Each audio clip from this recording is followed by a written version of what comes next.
presiden itu bukan simbol negara. Simbol negara itu Pancasila. Kemudian Garuda Pancasila dengan Bhinneka Tunggal Ika, bendera putih. Nah, itu yang sangat disayangkan. Wajah Pak Presidennya, Pak Jokowi yang ditempel tuh sangat jelas. Sebetulnya mural itu tidak akan pernah terhapus karena mural tersebut abadi. Gitu kan, di dinding ingatan masyarakat Republik ini. Karena kita butuh juga buat pasang reklame untuk kritik Anda.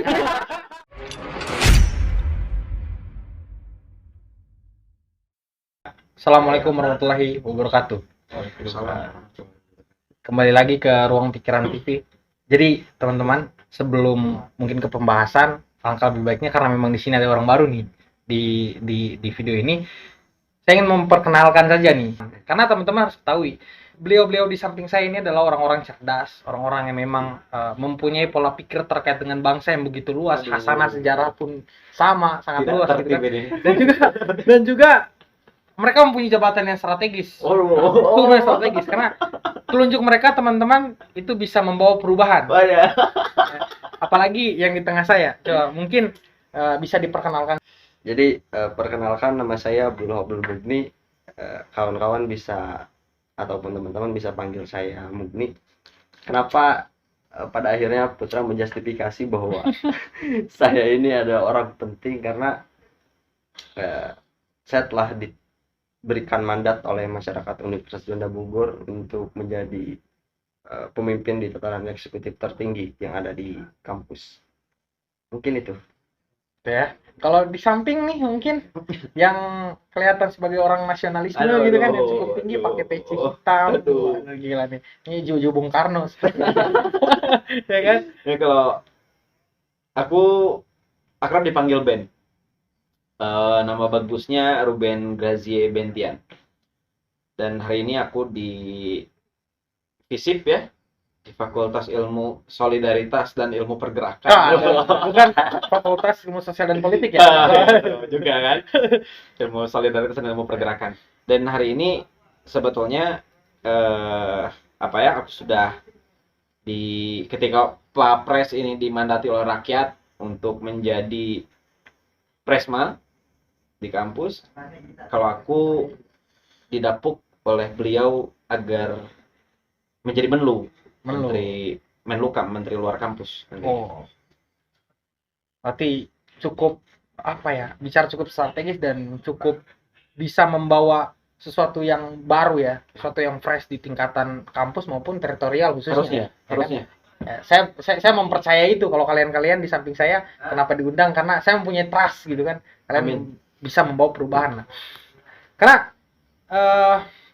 berbicara mahasiswa ya, mahasiswa dan pemuda. Kenapa saya bilang saya pisahkan mahasiswa dan pemuda? Karena ketika berbicara mahasiswa sudah pasti pemuda. Bicara pemuda belum tentu mahasiswa kan. Tapi karena teman-teman di samping ini sudah mempunyai hak, yaitu dipanggil sebagai kaum intelektual, haknya mahasiswa, maka punya beban yang tinggi ya, yaitu yang diamanahkan dalam Tridharma Perguruan Tinggi pasal 3-nya khususnya, mengabdi kepada masyarakat. Nah, saya berharap besar kepada teman-teman agar tetap komitmen dan konsisten dalam menjalankan apa yang kita cita-citakan sama-sama. Nah, mungkin lanjut saja. Yang akan kita bahas kali ini teman-teman adalah hal yang cukup viral ya di sekarang ini, yaitu terkait dengan mural. Yang seakan-akan dan seolah-olah mural yang seharusnya menjadi nilai-nilai seni yang begitu tinggi, sekarang menjadi momok menakutkan terhadap kekuasaan ya. Ada apa tuh kira-kira? Kan itu juga perlu dibahas kan? Ya, mungkin dari sejarahnya, kenapa hari ini menjadi tadi momok menakutkan, dan banyak sekali mural-mural yang itu mempunyai value yang tinggi berbicara masalah dia menyampaikan aspirasinya, itu dihapus oleh aparat penegak hukum ya kan, sesuai dengan yang kita lihat di medsos. Mungkin salah satu contohnya nih saya kasih berupa foto maupun video. Teman-teman bisa lihat saja. Mungkin kalau misalnya teman-teman lebih spesifik lagi ingin melihat, ada di salah satu akun Instagram yaitu Suara Aktivis. Nah, di situ banyak sekali. Nah, kita lanjut lagi. Terkait dengan tadi yang saya bilang, masalah-masalah yang seharusnya ini bukan masalah serius, bicara masalah mural gitu kan. Kok sekarang jadi mural tuh lebih berbahaya dibanding narkotika kayaknya. Karena mural sekarang cukup viral, sedangkan narkotika banyak merajalela kan. Nah, mungkin saya pengen mempertanyakan saja nih, Iya. sebenarnya historis dari mural ini apa sih? Itu kan kenapa hari ini kan banyak orang yang tidak terlalu mengerti tentang mural. Kita hanya tahu mural saja. Nilai historisnya kita belum pahami. Apa sih mural sebenarnya dan kenapa disebut mural mungkin? Kenapa adanya mural itu? Mungkin di antara teman-teman bisa menjawab itu, mengejawantahkan. Apa sebenarnya mural itu? Secara historis Beliau ya, dulu. Felix? Karena Karena beliau Presma ya. bukan cuma karena beliau besar di Iya. pergerakan Oh, jalanan juga boleh. kan. Iya, boleh. Silakan Pak. Jadi sebetulnya kalau misalnya saya dihadapkan dengan sejarah ataupun historis mural itu hadir, berarti kita harus bisa sama-sama mengerti tuh perihal bagaimana mural hadir, kemudian kenapa orang-orang dulu membuat mural. Yang pertama itu sebetulnya kalau misalnya kita bicara soal sejarah ya, kita bisa mendiskusikannya secara mendalam, secara radix tuh. Kalau misalnya hasil dari pemahaman saya bahwa sebetulnya secara definitif mural itu berasal dari kata murus, artinya dinding. Dan mural pertama yang ditemukan di dunia itu ada di salah satu daerah di Perancis. Di situ terdapat gua dan ada mural. Jadi sebelumnya Perancis itu dikenal sebagai daerah ataupun wilayah yang banyak muralnya. Tapi memang apa ya, sedikit agak riskan juga. Saya sepakat dengan apa nilai historis, kemudian apa pesan yang disampaikan lewat mural, kemudian dikomparasikan dengan kondisi hari ini ketika satu buah entitas yang kuat, satu buah entitas yang juga tuli, satu buah entitas yang dirasa cukup besar itu menganggap mural bukan lagi sebagai seni tapi sebagai ancaman bagi kekuasaan. Nah, itu yang saya koreksi dari apa penguasa hari ini. Mungkin itu dulu. Baik. Tapi secara bahasa sederhananya sebenarnya mural tuh seni ya. Seni. Seni mengutarakan pendapat dengan cara nulis di Iya. dinding ya kan. Nah, mungkin Kang Ruben gimana? Kalau aku ya soal mural ya, mural murus ya tadi, murus dinding. Aku coba ngambil sudut pandang melalui literasi ya, literasi. Dimana dalam dunia literasi kita mengenal susunan alfabetik, abjad gitu ya, dari A sampai Z itu. Yang kemudian susunan alfabetik tersebut ketika disusun sedemikian rupa, maka kita akan menemukan kata. Ketika kata-kata tersebut disusun, maka akan menjadi kalimat. Ketika kalimat-kalimat tersebut disusun akan menjadi paragraf, kemudian seterusnya. Lalu kemudian aku kasih contoh selanjutnya, ketika di jalan raya, ketika kita berkendara di jalan raya, kita akan lebih sering menemui yang namanya simbol-simbol dibanding susunan kata, susunan alfabetik yang berupa kata. Belok kiri itu tidak ditulis belok kiri, tapi ada simbol yaitu panah belok ke kiri. Ketika jembatan ya ada gambar jembatan, ketika tanjakan dikasih gambar tanjakan dan lain sebagainya. Dari situ kita pahami apa korelasi antara tadi yang saya jelaskan dengan mural. Mural itu sebetulnya kan salah satu bentuk daripada komunikasi semiotik yang berbicara tentang simbol-simbol, di mana komunikasi itu disampaikan, pesan disampaikan tidak melulu melalui susunan kalimat-kalimat, tapi terkadang pesan juga disampaikan melalui gambar yang menempel di dinding yang mengindikasikan hari ini bahwasannya mural sebagai pertanda ketika kekuasaan itu tidak mampu lagi mengelola lembaga setingkat negara gitu kan. Makanya ketika hari ini kita melihat ada beberapa kawanan anak muda yang kemudian mengekspresikan secara naratif perasaannya, kekecewaan akumulatif yang kemudian terkonversi menjadi distrust, ketidakpercayaan terhadap penyelenggara negara, yaitu pemerintah hari ini. Kita lihat bersama-sama hal tersebut dihapus gitu kan. Dihapus. Nah, disitulah kita lihat ketidaksukaan pemerintah hari ini terhadap kejujuran perasaan warganya itu sih kalau Iya. Berarti yang saya tangkap ya, kan, bahwa pemerintah hari ini takut ya ada something yang dibongkar oleh rakyat. Karena bagi saya moral itu sebenarnya baik. Bicara seni nih, value-nya tinggi. Ya. Nggak semua orang bisa membuat mural, dan mural yang memang dihapus oleh aparat itu mural-mural yang bagus. Kita lihat saja gambar Pak Presiden yang begitu nyata, kan, tulisan-tulisan yang begitu Mirip. ngena. Ya, bukan Pak mirip. Presiden, Oh ya, mirip Pak Presiden, sorry. Presiden. Perlu dikoreksi teman-teman. Jangan sampai nanti Iya. bisa bahaya kan. Ya. Tapi mirip Pak Presiden. Mirip Pak Presiden. Dan sekali lagi, berarti artinya bahwa pemerintah yang takut kan dibongkar. Nah, kenapa sampai gara-gara mural ini, saya mural ini kan nggak bergerak, nggak kayak kita manusia bisa Iya. bersuara Iya. gitu kan. Ya cuma Kita ada di bisa upload dinding. kapanpun ya. Iya, bisa upload kapanpun kan. Cuma ada di dinding dan sewaktu-waktu bisa kusam. Kok sekarang malah dihapus gitu kan? Soalnya kan kalau berbicara masalah hari ini kita berbicara bernegara nih ya, harus pakai landasan hukum ya, landasan hukum. Ini bicara tingkat dari pandangan hukumnya sebenarnya seperti apa sih? Kenapa mural itu dihapus? Kan banyak nih yang kita lihat dari argumentasi yang disampaikan oleh pemerintah khususnya. Disampaikan bahwa ini menghina lambang negara. Gimana sih maksudnya? Saya juga belum paham nih maksudnya. Saya sebagai masyarakat awam pengen memahami. Saya konteks dari lambang negara ini sebenarnya apa, dan kenapa pemerintah sangat takut sekali sama dengan mural. Ya. Jadi sebetulnya saya pun masih mempertanyakan perihal perdebatan di publik hari ini ketika masyarakat bilang bahwa moral ya tidak apa-apa, silakan ketika masyarakat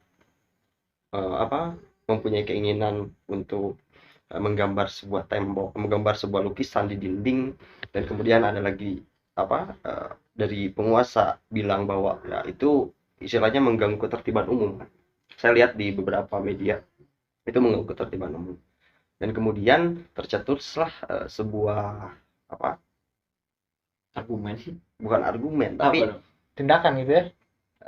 Hal-hal yang dirasa itu cukup menggelikan ketika pemerintah bilang bahwa ya ketika sebuah simbol negara itu dilecehkan maka itu harus ditertibkan. Tapi kita pun harus bisa jernih, kemudian harus bisa memilah kalau misalnya kita dihadapkan dengan dasar hukum dan lain sebagainya. Sebetulnya presiden itu bukan simbol negara. Simbol negara itu Pancasila. Kemudian Garuda Pancasila dengan Bhinneka Tunggal Ika, bendera putih. Nah, itu yang sangat disayangkan.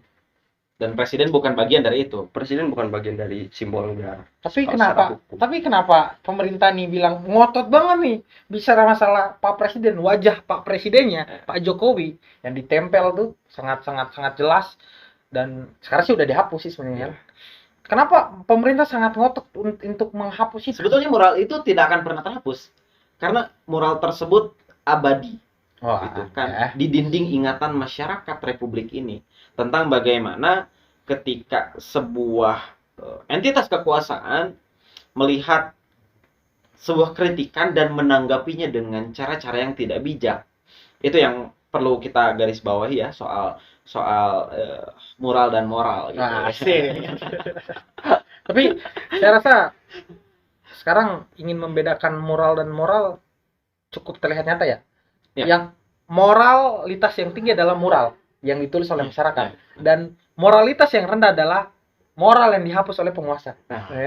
Mungkin kayak gitu kurang lebih ya. Tapi gini bro, bahwa gini, gue pengen mengungkapkan sesuatu, tapi gue sebenarnya agak takut nih, karena takut salah, karena bukan siapa-siapa nih, karena teman-teman sih kan masih punya legalitas, bukan masih punya, tapi memang punya legalitas yang memang legal sebagai mahasiswa, sebagai agent of change. Apalagi antum sebagai representatif daripada salah satu kampus di Bogor, yaitu Universitas Juanda, Papres nih, jangan salah nih.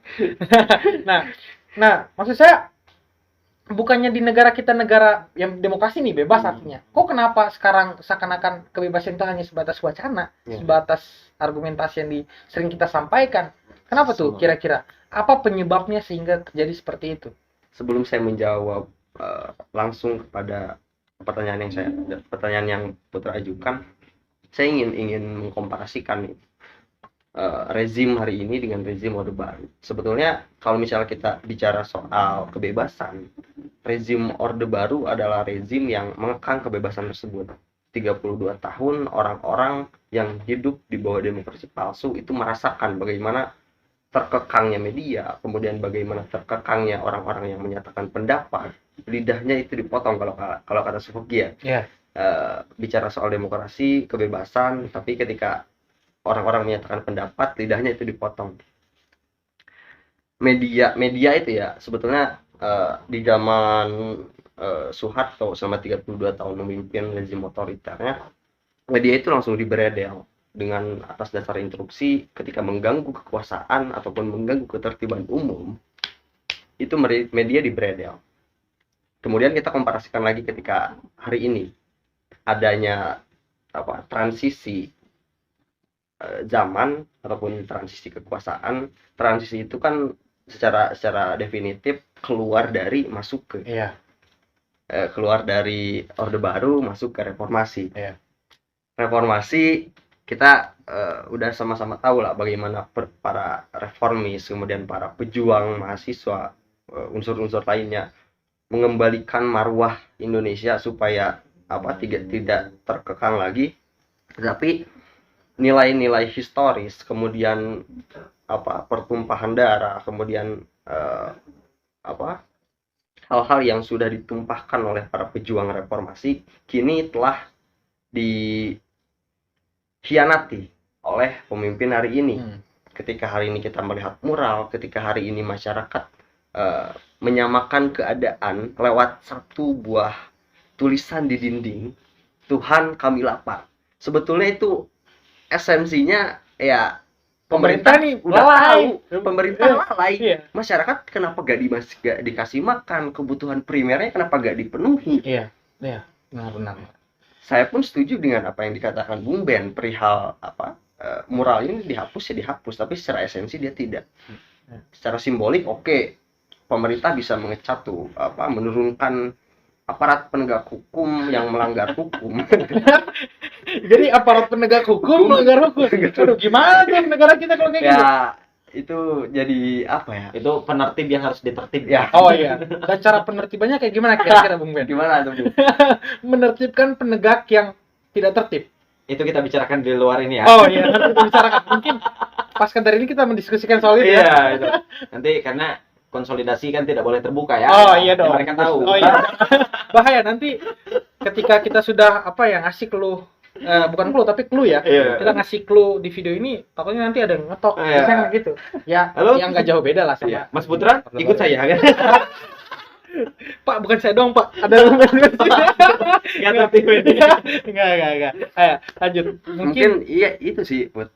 Jadi ada sedikit kecemasan terus dari saya representasi mahasiswa Universitas Juanda Bogor ketika bicara soal reformasi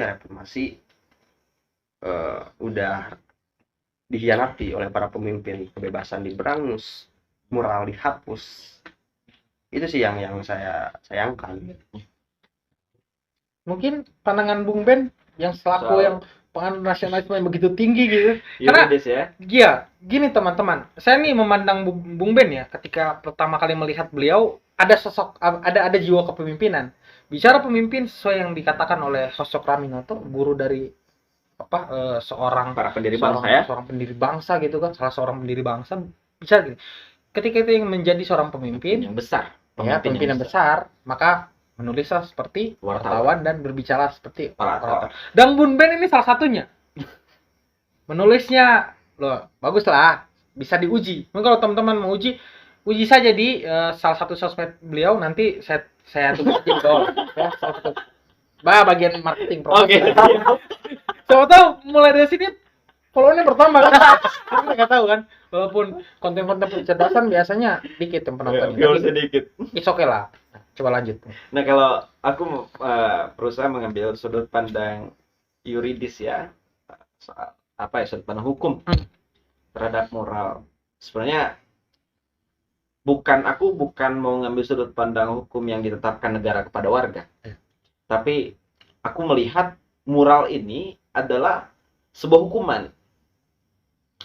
pada masyarakat yang kemudian membuat pemerintahan hari ini yang kita ketahui bersama-sama dianggap telah gagal mengelola lembaga setingkat negara, mengalami anxiety, kecemasan bahwasannya beberapa kepentingannya akan terganggu dengan adanya mural-mural ini.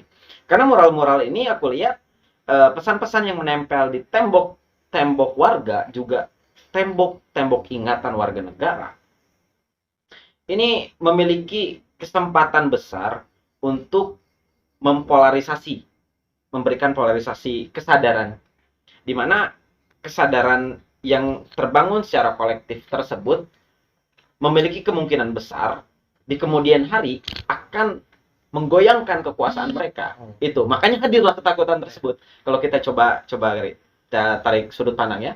Dan ada kemudian aku lihat sebetulnya bukan yang menjadi sampah visual itu kan bukan moral-moral berisi pesan sosial, tapi di mana mural-mural yang berupa banner nempel di mana-mana tiap 5 tahun sekali, dengan janji yang aku bilang fafifu was-was lah.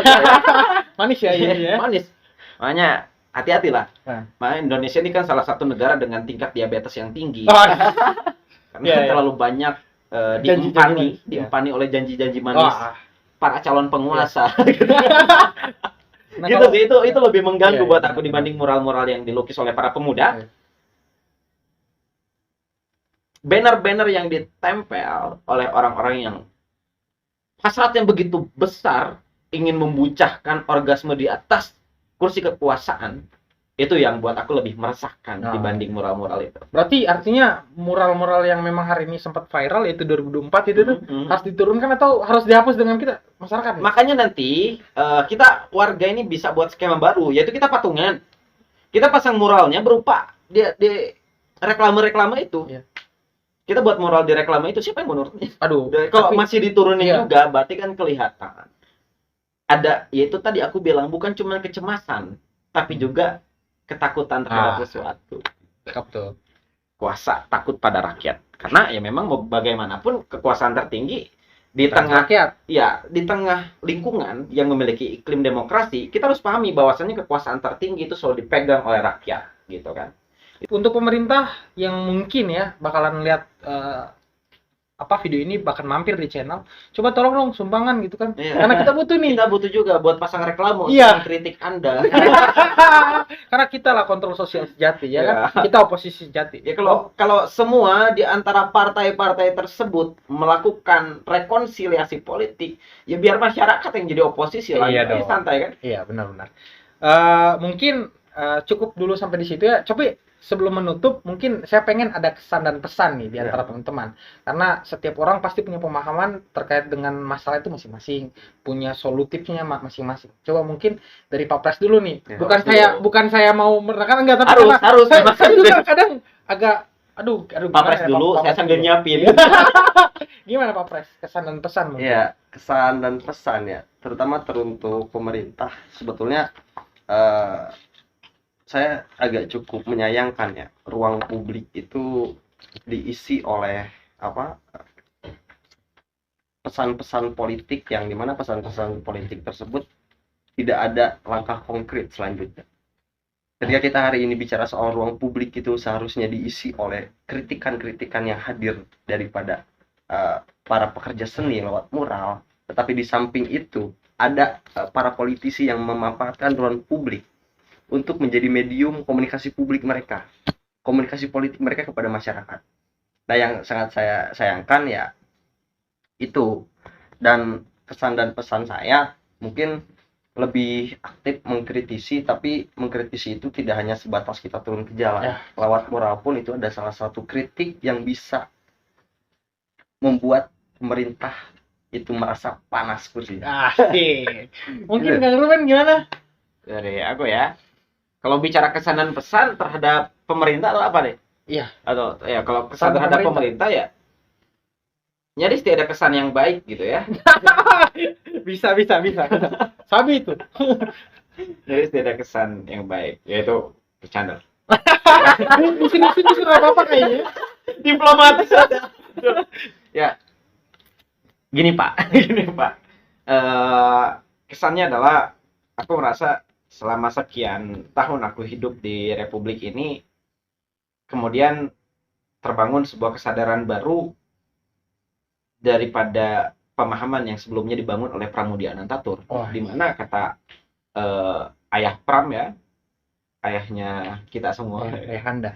ayahanda kita semua, beliau bilang bahwasannya agak riskan hidup di negara ini gitu. Kalau kita menggantungkan serta menyandarkan harap kepada negara ini tuh ya terlalu riskan gitu, karena apa peduli mereka soal laparnya perut Anda, itu yang pertama ya, soal kesan. Tidak ada kesan yang menarik sebetulnya. Hati-hati, takut nanti ada yang apa?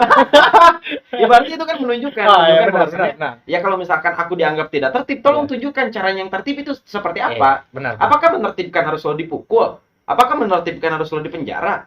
Itu kan? Kenapa tidak coba dibangun? Dan kalau saya dianggap sebagai orang yang tidak paham, tunjukkan kepada saya bagaimana memiliki pemahaman yang baik gitu kan. Nah, kalau untuk pesan sendiri, ya pesannya baik-baik aja ya, maksudnya ya baik-baik dah gitu. Kenapa? Karena kekecewaan akumulatif yang dirasakan oleh masyarakat itu kelak akan berubah menjadi ketidakpercayaan. Dan public distrust adalah salah satu faktor terbesar di mana sebuah kekuasaan terguling. Bukan digulingkan ya, tapi terguling dengan sendirinya.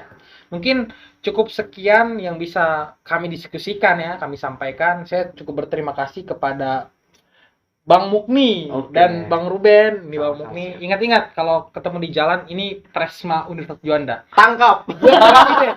Kalau kalian lagi sebel-sebelnya sama presiden di negara, nah inilah salah satunya.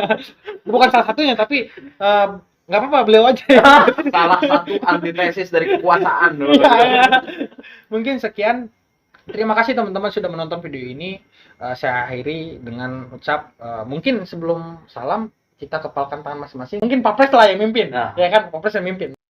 Oke, untuk memperpanjang napas-napas perjuangan yang telah kita bangun sampai hari ini, alangkah baiknya kita mengepalkan tangan lalu melantangkan satu buah kalimat, hidup rakyat Indonesia. Hidup rakyat Indonesia.